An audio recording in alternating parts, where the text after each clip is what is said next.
Welcome to Jon Ferrian Live.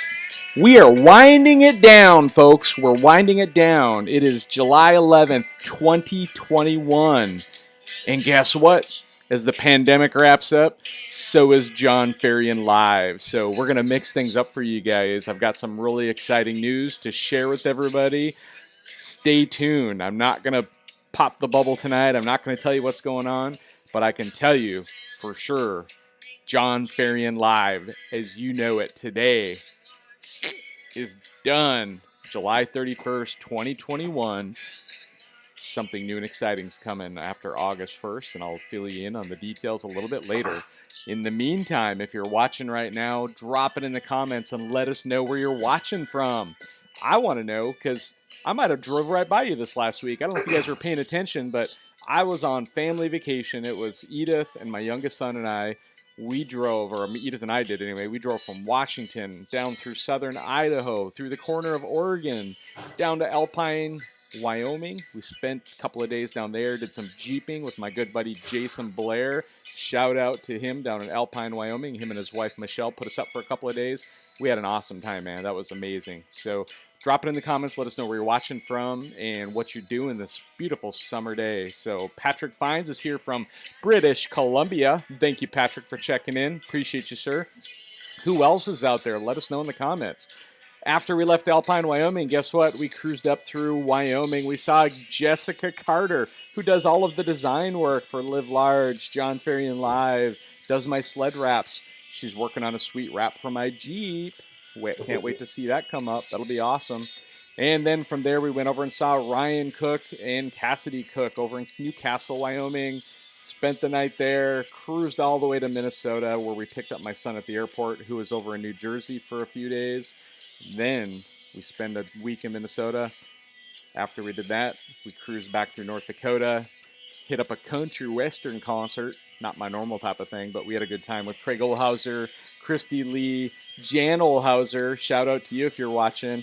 Appreciate you. We had a great time at the North Dakota Country Fest, I think it was called. And then yesterday, Edith, Max, and I, we plowed straight across the country from North Dakota all the way to Washington. And guess what? We get back, the pandemic's basically over. No masks at church, no masks at the grocery store. It's almost like life's back to normal. I got to change the oil in my new dirt bike. Lots going on, guys. Drop it in the comments. Let me know where you're watching from. I see Trish Ryan is here checking in from the Maine Mountains. That's amazing. Live large, Trish. Appreciate you being here. Guys, be sure to share this out. Let everybody know we're here. And we got an amazing show here tonight with Jesse the Body Ventura. No, it's actually Jesse B. Miller. He is currently in Washington State, originally from Mt Shasta, California. And we got a cool story to share with all of you guys tonight and a little bit of reminiscing of him and I together. But guys, we've got a Woody's t-shirt and some Idahoan potatoes up for grabs. As you guys know, I got to see Woody's racing team, Paul and Kim and Taven and Caden. They were all in Minnesota. We stopped into their shop and said hi as we were cruising through. So it's exciting to be able to share you guys one of their awesome shirts. And they're getting stoked for snowcross season. But right now they're in the middle of stock car race season. So we're going to get this going here. So share this out. Let us know where you're watching from in the comments. And here we go. Jesse, are you ready? In 3, 2, and 1. How are you doing, sir? Hey, John, how are you? It's good to see you. Good, good. Jesse, let's get to the important stuff right away. Why is there a B in the middle of your name, Jesse B. Miller? Oh, I notice everywhere we go, Jesse B. Miller. Not A. Miller, not P. Miller, not Q. Miller, but it's Jesse B. Miller. Tell us all about it. well, that's pretty much because there are so many John Smiths in this country. There's so many Jesse Millers in this country. The only way to find me is putting my middle initial on there. Otherwise, it's got to be some weird, unique name, and it's just darn near impossible to find me other or under Jesse Miller. So I that's hear why you. I put the B in there. I can So relate. I was trying to find you on Skype today in order to do this Skype call, and I was like, well, there's like 10,000 Jesse Millers out there on Skype, and so which one is he? So it took us a little bit to get exactly. connected, but we made it happen, didn't we? Yeah, sure did. And so far, technically, everything is working, and so far, so good. Which is pretty amazing considering that you and I both have children and wives in our houses trying to eat up the internet as we speak. And sometimes we got to just tell them to hit pause on the video games and pause on the TV, the Netflix or the YouTube streaming, because there's important things going on, like Jon Ferrian Live. Those things are Absolutely. happening. Absolutely. Yeah, things start getting a little jumpy and a little bit hard to follow. It's because somebody's using the internet somewhere else in the house. So gotta make sure Very we take cool. care of that problem right off the Very bat. cool. Yeah. Well, Jesse, let's get started by letting everybody know a little bit about you. Tell us a little bit about maybe where you grew up, kind of where you live now, when you got into sledding. Just get a little 5 minute overview of who the heck is Jesse B. Miller. Okay. Well, I'm just kind of a country kid that grew up in a little tiny town called Mount Shasta City. The population there is about 3,000 people, and it's right at the foot of the Cascades' largest volcano, Mount Shasta. And let's see here. My first snowmobiling experience was when I was probably about, I think, 3 years old. I got a ride to a preschool on a normal snow day on my dad's old red 1980 SS440D model. And that was the coolest thing I will never forget. Sitting in front of dad, hanging onto his knees, making sure my chin didn't hit the handlebars. But we It's probably awesome. drove about I don't know, 4 or 5 miles to that preschool that day, and I was one of the only kids that showed up during a big snow day there in Mount Shasta. That's awesome. So I've been hooked on snowmobiles, the smoke and noise, and the thrill ever since then. So it's kind of been a thing growing up as a child. I just love snowmobiles. My biggest favorite thing, next to flying as well, is a lot of fun too. So. Well, let's talk a little bit about that, Jesse. I know that wasn't part of the plan, but I think, you know Mhm. what? When we start talking about live large, we talk about living life to the fullest, make the most of every day and making a difference to others. And man, you're one of those guys that with your dad, I got to meet your dad last year, or 2 years, was it 3 years ago now? Geez, Yeah, it was 3 years, 2019. I guess now, wasn't it? Um, Yeah, 3 years ago. and we'll talk a little bit about that later in the trip. But you know, your dad is quite the adventurer himself, and he's the one that kind of got you hooked on different things. Tell us a little bit about your childhood and some of the amazing things you used to do, like flying and boating and snowmobiling and all those things down in Northern California. Oh yeah, lots and lots of cool things. It was a great place to live. First of all, lived in a really nice town where the crime rate was very, very low. We knew all of our neighbors. They were so cool and so nice. They were like parents to me, basically. Dad just had a real sense of adventure. He loved to get out there in his Love jet it. boat. We go out there on the we slalom water ski. We ride in the knee board, the boogie board. That was a lot of fun. We had a couple of really, really nice quarter horses that were absolutely fantastic, very gentle, very kind animals. From there, we got into flying aerobatic biplanes. Actually, he had a little airplane called the Kristen Eagle 2, Wow. which is a experimental fabric wing biplane. It's about a 19-foot, 10-inch wingspan, and it has 200 horsepower and weighs about 1,100 pounds empty. And so we'd go upside down, we'd do rolls and loops and hammerheads and all kind of crazy wild aerobatics over the mountaintops. And my personal favorite thing in the airplane to do was go sightseeing over Mount Shasta or the Coast Range to the west of the house. We go over Mount Eddy at Yeah. 9,000 feet, and we go down a gully or a canyon, and it was such a neat perspective to see the world from up above. Everything looks similar, but somewhat different, stretched out. The contours are different Yeah. from a different aspect of view up there. It's just an amazing feeling. I love G forces. Love going upside down. It's a Yeah. lot of fun. Well, Jesse, something I want to highlight for a lot of our viewers who don't live along the West Coast is, you know, the Sierra and the Cascade Mountains along the West Coast, that would be Oregon, Washington, and California, Hmm. are well known for our volcanoes, believe it or not, right? And Oh, so, absolutely.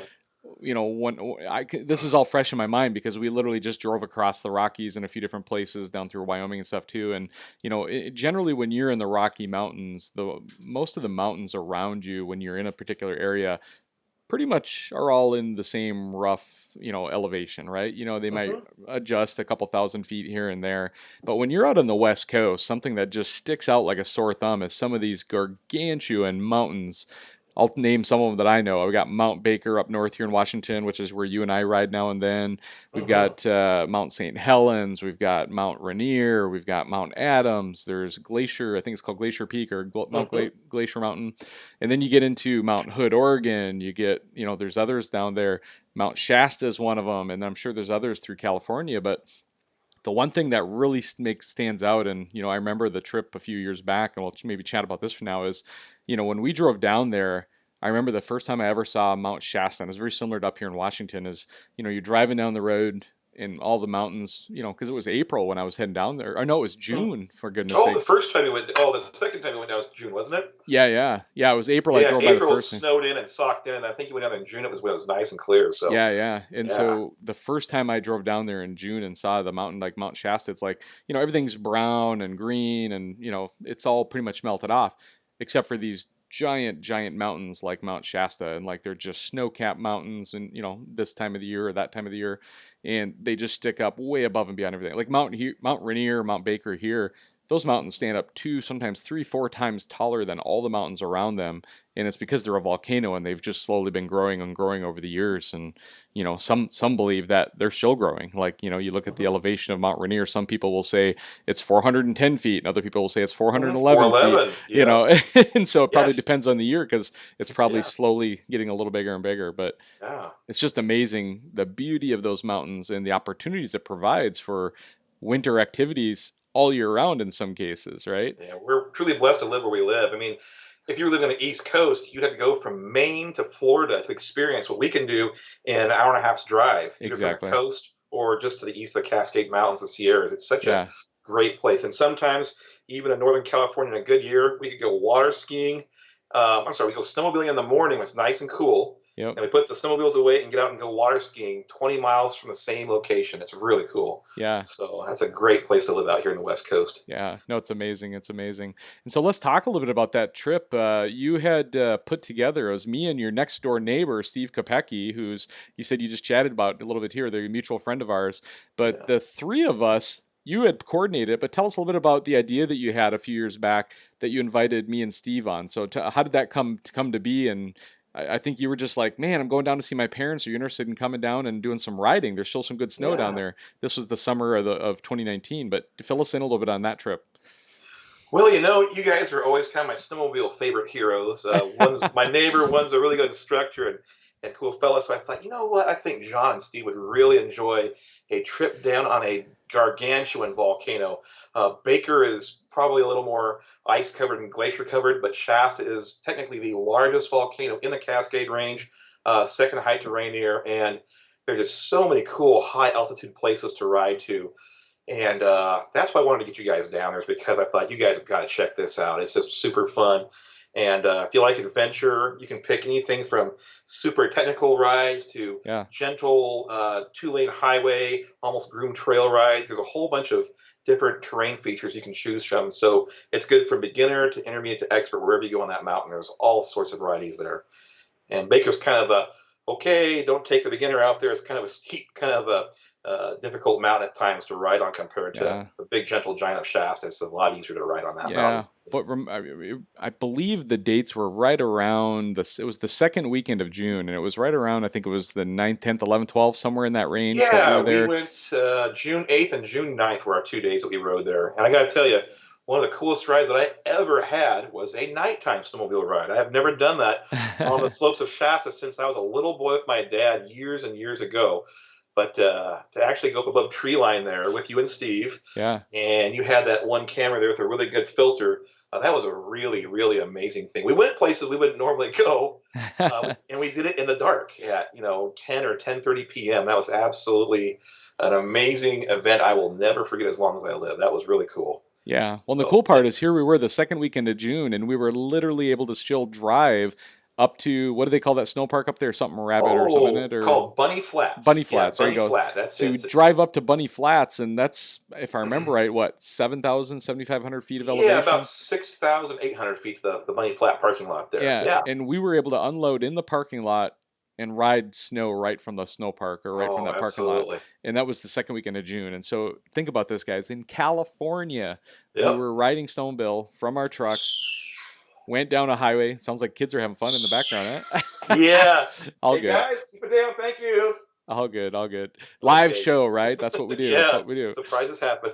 But we were able to just unload, head down the Forest Service road, which was all still snowed in, and then we were able to ride up and ride down. For the most part, we were able to ride up in elevation, and we rode, Oh, I think, for sure up to, geez, it was 10, almost 11,000 feet. I think we were high I marking up to think as far we as, topped 11,400 was our highest point. So, yeah, And we were good. We didn't cross any wilderness boundaries. We were thoughtful Yeah. and mindful about where we could and couldn't go, and we were good that way. And it was just a great trip.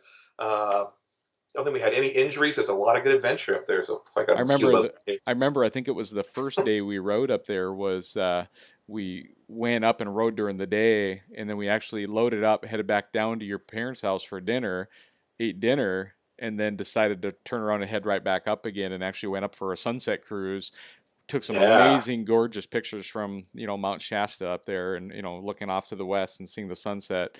And then after sunset, yeah, the same hills we were climbing during the day, we went up and started doing some high marking, some big, big high marks.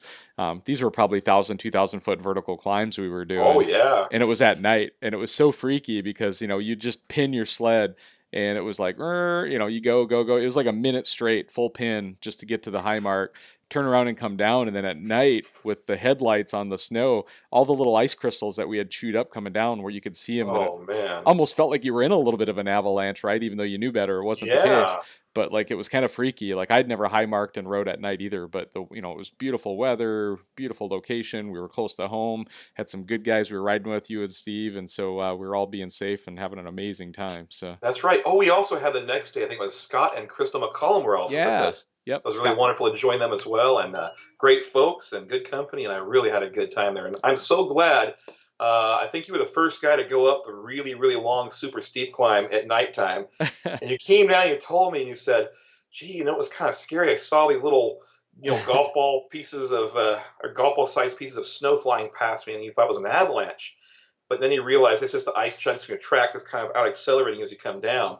And so when I went up there and turned around and came down, I thought, okay, okay, if you see the little things zipping past it, don't panic. And for a moment, I did panic, but I thought, okay, John said it's normal; it'll be all right. So I didn't pull the avalanche plunger right then. So Yeah, yeah, that was good to know that ahead of time. So glad yeah. you were the guinea pig doing that.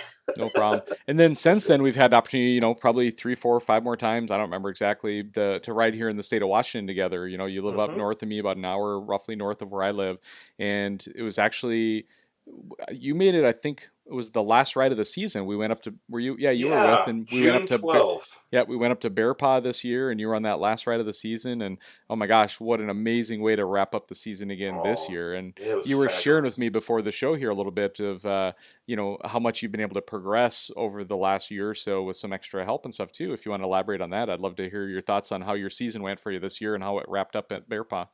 Yeah, well, pretty much. I've had this. I bought this turbocharged Yamaha Viper back in I think it was November of 2014. It's a 15 snow check model. Really like the sled, but I didn't have enough time to ride it. I had so Yeah, much work, and it's hard to get out when you have family stuff going on.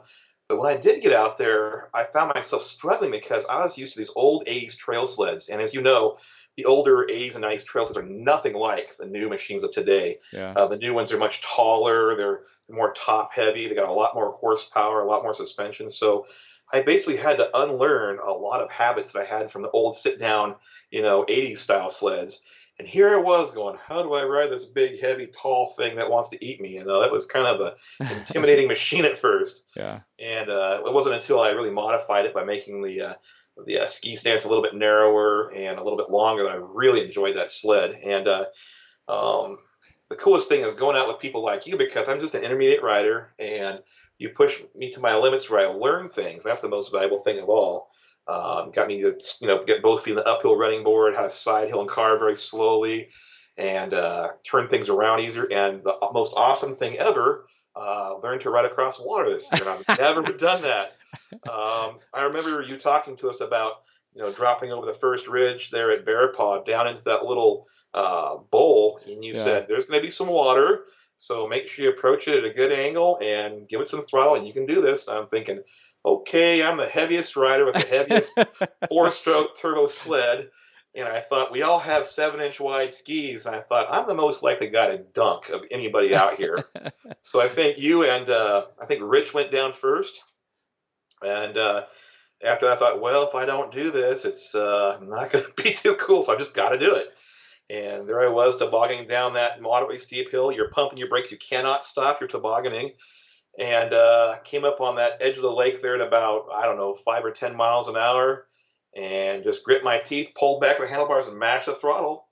The four-stroke went nose down a little bit, but miraculously, the skis brought the nose back up. A wave came over the top of the windshield, and she did a wheelie all the way across to the island. So I was very happy to have that happen and not a sink, so to speak. So that was really a positive moment. And after that, I thought, wait a minute, if I can go into the water that angle, entering the water at a shallower angle should be no problem.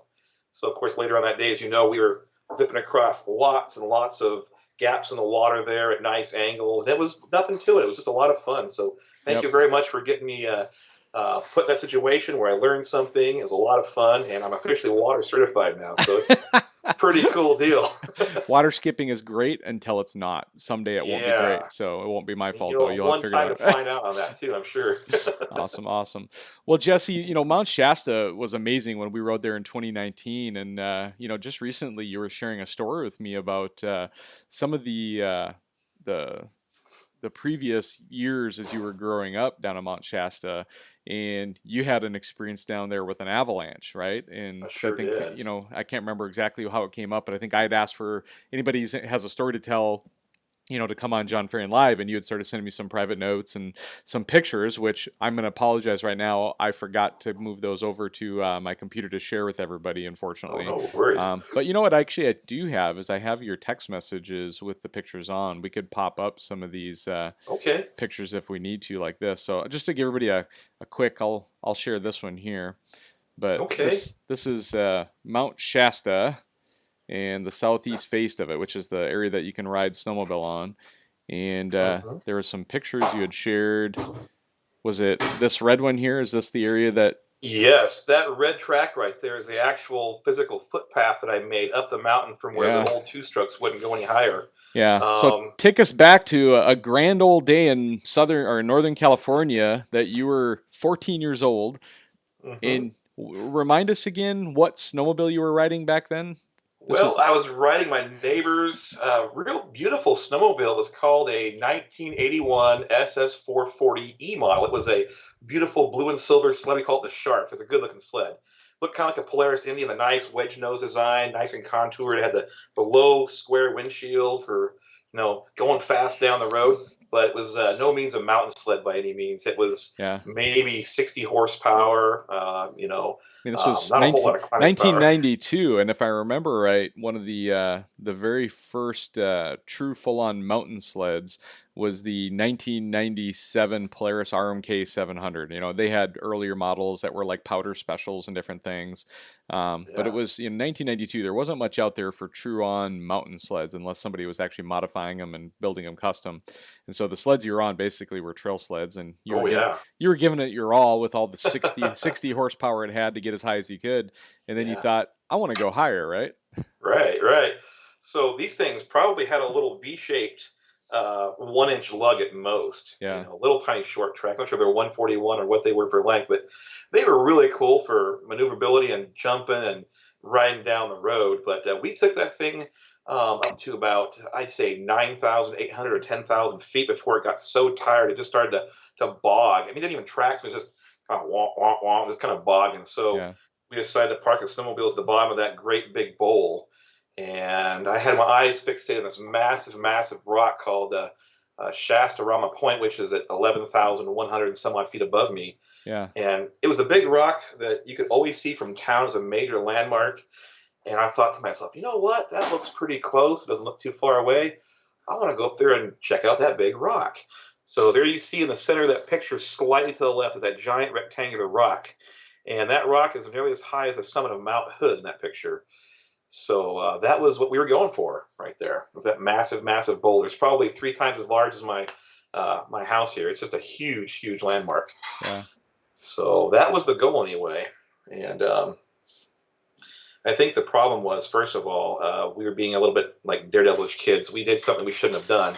I'll come out with it right now. We rode across the wilderness boundary on the south side of Mount Shasta. That's a big no-no. I know that now. And if you guys are listening out there, don't ever do that because that ruins our reputation for snowmobilers. It gets us in trouble, and one guy can ruin it for everybody else. So I was kind of young and dumb and looking for adventure, and so I did something I shouldn't have done that year. Well, But I got to tell you, most of us, when we were 14 years old, weren't exactly the smartest versions of ourselves. this is true. But I had my 19-year-old buddy with me. His name was David Withers. He's now a California Highway Patrol officer. Really great guy. He was there with me, so he's my partner in crime. And but yeah, he was like my big brother. He really was. I had no brothers or sisters growing up, and so having David with me, he was like my big brother. He drove us up there to Bunny Flat. We unloaded. We rode over what's called the South Gate of Mount Shasta, down the canyon by Red Butte. We went around Sergeant's Ridge there in that photograph, and went up the back side of the mountain on the east side. And that was a whole new landscape for us. We have never been back there before, so we Yeah. thought, hey, this is cool. We feel like Jacques Cousteau exploring the new American West or something out there. It was really cool. So what happened was that snowmobile basically kind of pooped out with the horsepower, and so we decided to ditch the machines. I said, David, let's go for that rock up there. And he says, okay. And we started making our way on foot up this great big bowl. Yeah. And we noticed as we were going further up the bowl, it got a little steeper and a little steeper. So we started doing switchbacks, going left and right and left and right. And as we were about mid bowl, David looked at me and he said, hey, Jesse, do you think there's a possibility for avalanches up here this time of year? And I looked at him and I said, nah, avalanches haven't happened since the early 80s in the old ski bowl side. There's been nothing happening here. I think we're perfectly safe. That was the wrong assumption to have. I Yeah. thought we were just perfectly fine. Well, let's flash back also to the fact that this was 1992 and you were 14 years old, and the likelihood I'm going to predict that you had any kind of avalanche safety gear on you or with you is likely zero, right? Absolutely zero. I did have some good Sorel snow boots on, though, and good Oh, gloves. So that was all I had were those rubber bottom, leather top, Sorel snow boots I was wearing, a good pair of snow pants, a ski jacket, and gloves. And I ditched my helmet down there on the machine, and that's all we had. In yeah, fact, I hate to say it, but I don't know how to helmet back then. We were dangerous young fellers out there. So yeah. Living, living dangerously. yep, absolutely, not the thing to do. So I learned my lesson very, very well. But yeah, we had no avalanche training whatsoever. Never thought about digging a snow pit. No avalanche airbag system. No probes. No shovels. Nothing. Yeah. We were just going for a daily hike up there in snow country, and that was not very good. All right. So you're So, on your way up the hill. You look at it and you're like, nope, I think we're good. Because this is April. And so the oh reality yeah, is in April, the avalanche conditions are dangerous, generally fairly low in most cases, but it always yep, depends on the terrain you're in and, what's been going on with the wind and the sun and all kinds of different things. oh So, yeah. so take us from Yeah, there. there was basically, I think we estimated about 11 feet of hard pack with about 10 or 11 inches of fresh snow on top of that. And it was kind of a nice corn snow, medium dry, not really wet. We were at a higher elevation, was cooler. And like I said, I talked to David and I said, I don't think there's any danger of avalanche here. This is a pretty gentle slope. And, those avalanches haven't hit Mount Shasta since the 80s, so we thought. Yeah. So I said, okay. So we just kept on pushing our way up the mountain. And as it got steeper, David wanted to go to a little bit easier route. And so he went to the left, which is where the ridge is kind of at a little bit of a lower elevation to the left. I went straight up the gully, dead center and to the right for our path. And I kept going left and right and left and right. And eventually, I finally crested the top of the ridge. And when I got to the top of that ridge, there was some pretty steep, almost razor sharp rocks and boulders overhanging the crest of the ridge. I was in a shadow of an overhang, actually. And so in these shadows, the snow was kind of icy and firm. And so I started to basically try to make my little own stairs there by stomping the snow and running my hands along the rock as a handhold. And I kept looking at the big rock to my north. That's the big boulder there I was going for. And everything was going perfectly fine. And then I started to stomp a few more times to make some more footholds. And all of a sudden, there was this great big whoomp or boom sound. And this sound, it was kind of like a sonic boom from a jet plane. You could feel the concussion go all the way through your chest cavity and out the back, Wow. and you couldn't tell where it was coming from. So I immediately looked up above me and thought, did it fall off that great big rock? No, that didn't happen. Did it fall off the cliffs above me? No, nothing there. And then I turned around and looked straight down the hill, and I saw this great big blue crack. And there's one massive, massive plate that went down the side of the mountain. It turned into 3 plates, and then it broke into a solid river of crumbs going down the mountain. And there was compression marks, like these V-shaped chevron marks, all the way down the Hmm. mountain as it went hissing down the hillside. And I thought to myself, wow, that is beautiful. That's an avalanche. I've never seen an avalanche before. I was kind of awestruck.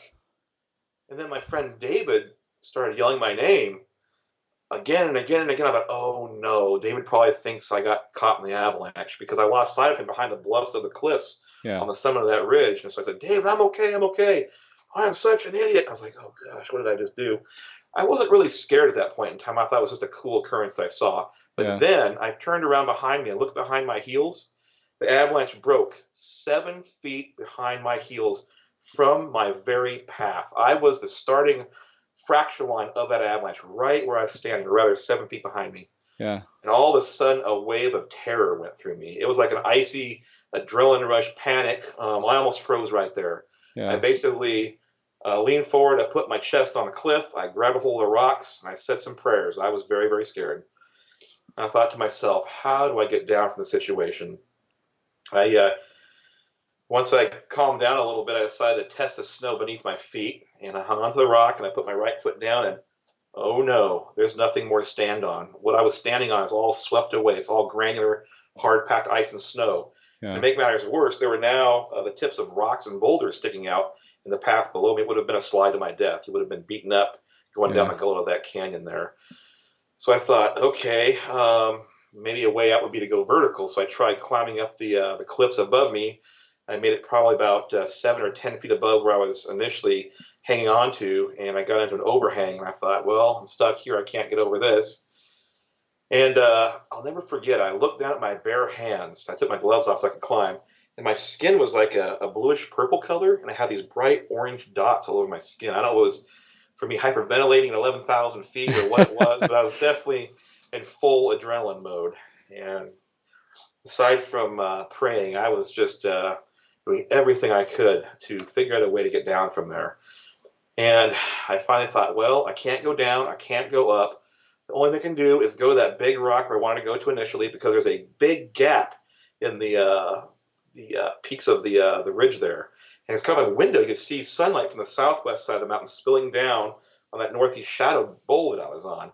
So I very gingerly, with sweaty fingers, crossed my way on that ridge there, and I finally got to that gap where the big boulder was, and I entered to the southwest slope of the mountain, and it was like a big relief. I saw this warm, beautiful glow of we call it alpenglow, that kind of a peachish, orange-colored glow in the mountain, and Okay. way down beneath me, about 2,000 feet below me, was somebody's big red snowcat going up the ski bowl. And I thought, well, maybe they can help me. I started shouting and shouting, help, help. Can somebody help me? And they couldn't hear me, of course. The engine noise is too loud for the Yeah. snowcat.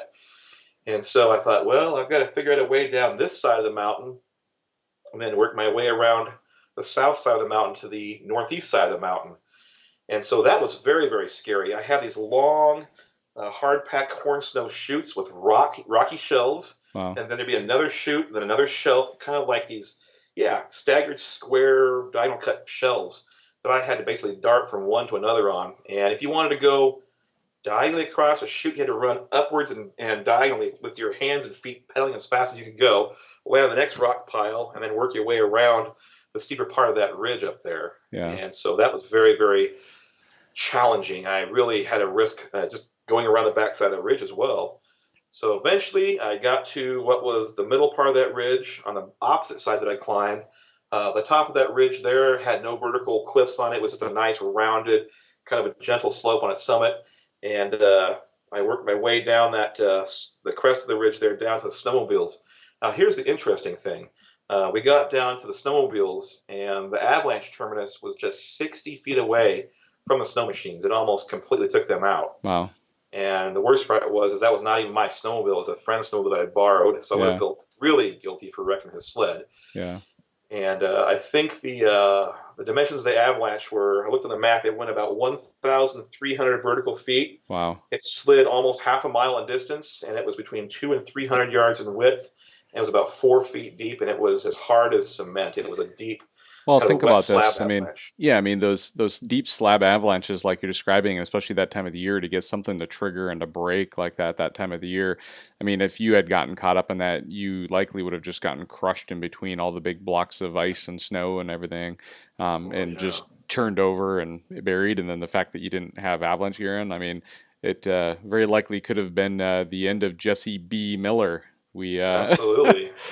I keep thinking today that there's a reason why God has me here on this earth. That it's not my time, and I should have been killed. If you think about it, I traversed up and down that slope so many times making switchbacks. yeah, I must have made probably 15, 20 different cutbacks on that same exact slope, only to get to the very tippy top of that yeah, ridge, and then the whole thing let loose and covered up my old tracks. I should have been buried. I yeah, shouldn't be here today, and I'm so grateful that I am. But at the same time, I think that was a life lesson for me. It made me think, gee, I could have died just then, and I need to tell the story to other people, and then look out for myself. Don't do stupid things like that ever again. yeah, And so I used to always listen to the local mountaineering climbing shop. They have a little store called the Fifth Season of Mount Shasta. You yep, call the weather report there, and they always say, climbers, stick to the ridges. There's a reason for that. Is avalanches like to travel for the least path of resistance, the gullies, the canyons, the yeah, valleys, and they usually start from the highest points where the ridge lines are. So that's another thing that I learned about is if you're in a gully and you don't know the snow conditions, don't linger there. It's probably a dangerous place to be. But yeah, yeah, huge eye-opening experience for me, and yep. I ever since then have been such a weary person for avalanches. It's been always on my mind every time I ride. I think about slides because that one day that it almost took me out. It should have taken me out actually. Yeah. Well, and fast forward to, all the years I've been riding with you in the last, geez, it's probably been almost 5 years that you and I have known each other, probably give or take. And, we always ride with Avalanche safety gear now. We do beacon checks in the morning. We have radios to communicate. All of those things that, we talk in the morning before we head up about, what is the avalanche conditions? What are we looking for? Where are we going? Where are we not going? And just building those habits that we all have nowadays compared to what we didn't know. A lot of it is just pure ignorance, right? We just didn't know what we didn't know Mhm. back in the day. And, as we've learned more and we continue to share these stories, hopefully it continues to help educate other people and help them realize, like, man, I think, Kyle Franklin here in the comments says Mount Shasta is peaceful to many and it proves to be fatal to some, right? And so, Right. doesn't matter if it's Mount Shasta, Mount Rainier. Like every year, there's mountaineers, even hikers that go up every year and try to summit these in the summer times. And even then, there can be icefall and crevasses that they can fall into and Oh slide yeah. into. There's avalanches all year round up in those mountains, and the winter months are no different. And actually, in the winter months is when it's even more dangerous and more deadly. So Oh, absolutely. And that's the thing too is yeah, they call Mount Shasta the BFG, the Big Friendly Giant. Most people summit Shasta than any other mountain or Cascade Range. It's like a giant, really big, long hike on wow, the southwest face called Avalanche Gulch was the most common route. yeah, But even Avalanche Gulch can be deadly. Not so much the gulch itself, but on the summit there of the gulch, the fall summit rather. yeah, We had a 19-year-old boy who got blown off of the crest of the ridge there. He went behind the bergschrund of a glacier, and they never could get him out. He's still up in there somewhere. We've got wow, doctors that have fallen in the Whitney Glacier and a whole bunch of other things. Even on a relatively safer mountain, bad things do happen, and yeah, so it's good to be careful wherever you go and yeah. never Well, take things lightly. And they always say complacency kills. It's when you think you're doing all right, you're feeling confident. What could go wrong? That's when it comes and bites you. yep, You got to absolutely, always be on your guard, no matter how safe you think it might be. That's absolutely. definitely true. Well, Yeah. Jesse, I think the main story we wanted to tell tonight, I think we've shared, and I appreciate you and coming on the show and sharing it, and very much appreciate your friendship. I know, Absolutely, John. I sure enjoyed writing it this year and all the years we've been writing, and I always learn something new when I go up there with you. I really appreciate it a lot, brother. Thank you so much. It's awesome, really awesome. wonderful. So, Well, thank you yeah. all for watching. Anybody who's on tonight watching, appreciate you all being here. Feel free to share this out, and if you do, you'll get in to win a T-shirt from Woody's Racing. Be sure to follow them on Instagram and on Facebook, and stay tuned. I've still got a couple, I think 2 or 3 more episodes coming, for sure. 2 more episodes coming before the end of Jon Ferrian Live, and then the end of July 31st will be kind of the cutoff. I'm gonna, retire the name Jon Ferrian Live and the format that we're doing now, and there'll be new exciting things to come. And so stay tuned, continue to live large. And Jesse, like I tell everybody, God bless you. Have an Hey, amazing God night. bless you, brother. Great to see you. Have a good night. Yep, bye. We'll see you later.